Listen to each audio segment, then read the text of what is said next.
di kelas itu hanya anaknya Bu yang pakai alat bantu dengar dengan Oke. riwayat multi-issue global delay development itu cuman anak itu.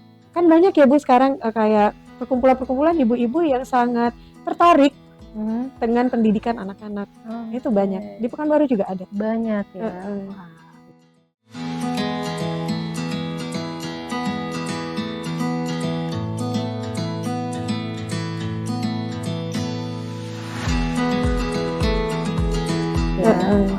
Luar biasa. Jadi sebenarnya memang kalau kitanya lebih bisa lagi untuk menggali, sebenarnya banyak ya untuk tempat-tempat kita bisa konsultasi, bisa diskusi juga. Tapi ini Miss, kalau kita tadi dengerin kasus kalau ternyata tadi ada juga ya Miss menangani kasus anak yang ternyata speech delay itu karena ada beberapa gangguan gitu ya. Tapi kalau memang speech delay yang dengan adanya pola asuh mungkin yang dibiarkan begitu saja sampai akhirnya besar, dan tapi sekarang mungkin dengan ditangani dengan tepat, anaknya cukup melesat bagus gitu. Ada nggak selain yang tadi? Ada ibu beberapa yang kita temukan gitu ya. Ternyata gangguan komunikasi dan bahasanya disebabkan karena pola asuh. Nah, pertama kita sebagai terapis gitu ya, bikin kesepakatan dulu sama orang tua. Iya, target yang akan kita capai adalah 1, 2, 3 berapa poin gitu ya. Dan untuk mencapai ini orang tua harus begini, ini itu harus dijalankan. Kalau enggak program saya enggak jalan. Iya. Nah, jadi memang ada beberapa yang kebetulan ibunya sangat kooperatif, anaknya tuh udah lancar komunikasi dua arah. Jadi bicara dan komunikasi itu hal yang berbeda, Bu. Iya. Bicara komunikasi. Ibu pernah nggak, Bu Nadia pernah nggak ketemu anak ngomongnya tapi umurnya udah 2 tahun, jawabnya kalau iya yang belum jelas ya. Belum jelas. Nah, atau ya dia ngomong, cuman ngomongnya tuh nggak ada kaitannya dengan apa yang terjadi di sekitar. Ngoceh-ngoceh. Kalau kita lihatnya kayak imajinasi gitu ya. Iya, dia asik sendiri ngomong. Dan yang dia ucapkan itu jelas artikulasinya dan kita tahu ada maknanya. Tapi saat kita saat kita tanya, saat kita kasih instruksi, anaknya nggak respon.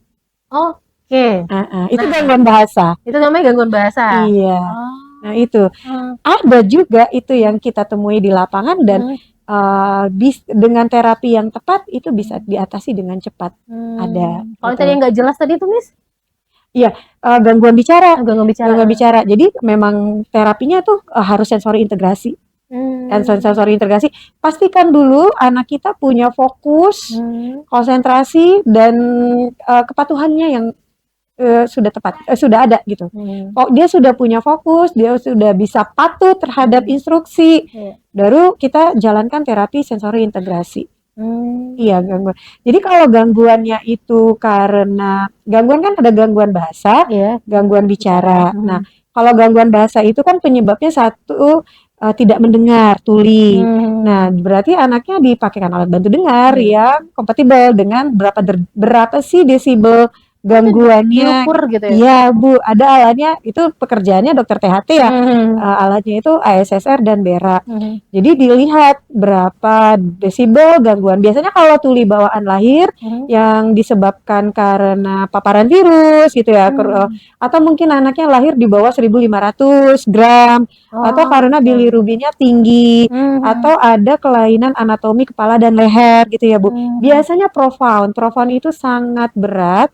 Range-nya itu di 100 sampai 120 desibel. Nah, kalau sudah gangguannya 100 sampai 120, kembali lagi ekspektasi ibunya apa? Kalau hanya ingin bicara, alternatif kalau hanya bicara, alternatif itu banyak. Tapi kita berharap kan anak kita punya kualitas hidup yang lebih baik ya. Artinya target yang harus dicapai adalah pemahaman. Benar. Alatnya harus yang sesuai dengan gangguan yang profound itu. Iya. Ada alat bantu dengar itu kan ada alat bantu dengar yang biasa sama cochlear implant. Ya itu bisa didiskusikan lah dengan dokter sesuai dengan kemampuan dan ekspektasi orang tua.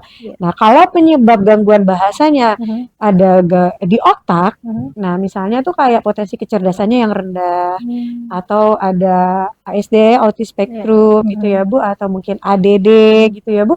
Nah, itu memang terapinya harus sensori integrasi. Jangan terburu-buru terapi bicara. Oh, Iya, jangan kayak terburu-buru beda dengan lagi ya. beda karena kita akan yang diperbaiki adalah kognitifnya anak kita. Kognitif dicapai dengan kematangan sensori. Iya. Jadi sensori itu dikemas dalam bentuk bermain, tapi anaknya ikut instruksi. Oh, bermain yang punya instruksinya. Iya, ada targetnya.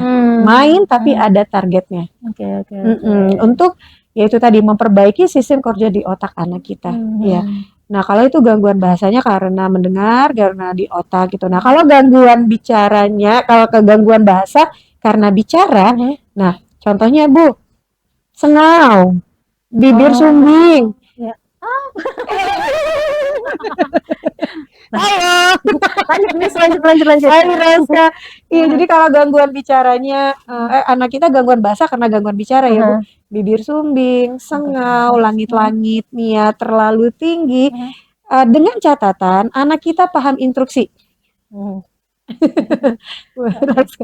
Ya ini juga ya kasusnya ya umur 4 tahun nih speech delay juga nih. Iya, jadi Bu. Sini ya duduk. jangan malu juga ya sebenarnya misalnya kalau anak Iya nggak apa-apa Bu. Jadi dengan catatan anak kita itu di usia 1 tahun sudah paham instruksi-instruksi sederhana. Misalnya dadah Adek, dia langsung dadah. Atau Adek coba tos dulu, dia tos. Itu nggak apa-apa terapi bicara langsung. Karena targetnya kita akan bermain di ranah oral motorik. Dia sudah banyak pemahaman, sudah banyak reseptif. Tapi bicaranya yang bermasalah, maka terapis bicara akan mematangkan area oral muskularnya. Jadi benar-benar harus dipahami dulu gangguan bicara anak kita itu karena apa? Apakah karena di otaknya? Apakah karena di telinganya? Apakah karena di area oral motoriknya? Oke, ini apa ya? Pasiennya Miss Poppy nih ya. Iya nih, jadi untuk ayah bunda kalau anak memang sudah mengalami satu keterlambatan gitu ya, jangan malu ya Miss ya. Jadi memang kita harus mempersiapkan waktu dan uang itu memang sangat penting ya. Iya benar. Tapi Bu Nadia, sekarang juga kita kan udah ada BPJS ya. Makanya ibu-ibu tuh kalau udah punya anak segera lah urus BPJS-nya dan dibayar iurannya. Itu tumbuh kembang anak juga bisa. Banyak ibu yang fasilitas rumah sakit di cover sama BPJS. Wah, ini kabar gembira banget nih ya kan. Jadi tapi memang. Jadi memang tapi jangan diserahkan sepenuhnya juga. Ibunya juga tetap harus di rumah belajar. tetap ya. Misalnya kalau memang sudah terlanjur gitu ya, mungkin bisa konsultasi dulu ke untuk bertemu dokter ahli tumbuh kembang. Kita bisa pakai BPJS. Iya. Di beberapa rumah sakit terapi itu di cover sama BPJS. Walaupun dibatasi durasinya. Tapi alhamdulillah terbantu. Manfaatkan sesi itu untuk banyak berdiskusi agar kita bisa teruskan di rumah. Sebenarnya masih panjang sih sebenarnya kalau masalah tumbuh kembang anak ya, apalagi namanya speech delay ini memang satu tahapan perkembangan anak yang sangat ditakutkan sama orang tua kalau misalnya sudah terlambat gitu. Dan kebanyakan juga orang tua yang merasa jadi was-was, anak saya ini speech delay nggak ya? Mungkin tadi setelah kita tahu informasinya dari Miss Popin ya Bunda ya, yang pasti kita bisa langsung mendiagnosa di rumah. Kalaupun misalnya agak sedikit terlambat, konsultasi aja dulu. Tadi ada kabar gembira bisa pakai BPJS. Silakan diminum Miss. Iya. Dan banyak sebenarnya kasus anak-anak speech delay yang kalau memang ditangani dengan tepat, tentunya Ananda tingkat keberhasilannya itu akan bagus ya. Ini contohnya saya alhamdulillah ya. Di sekolahnya alhamdulillah bagus gitu, sudah mulai berinteraksi gitu. Jadi Pak Bunda juga nggak perlu khawatir kalau anaknya di usia yang masih bisa tertolong, langsung segera saja. Jangan takut, jangan malu, itu bukan sebuah aib karena itu sebuah ya sedikit keterlambatan dari kita saja mungkin memahami hal ini ya. Iya. Ada yang mungkin yang disampaikan kepada ayah bunda nih Miss Poppy? Pesannya paling ibu-ibu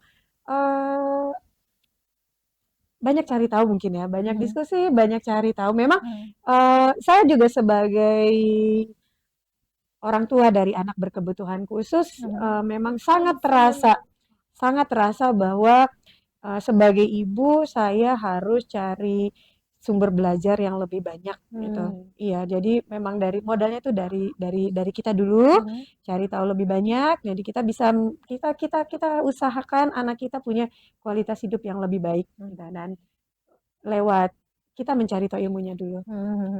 Apalagi kita sekarang mau tingkat perekonomian seperti apa pun pasti punya Android ya, Miss ya. Nah, iya, Jadi bisa di searching bagaimana caranya untuk dunia tuh udah sedekat ibu jari. Iya, benar.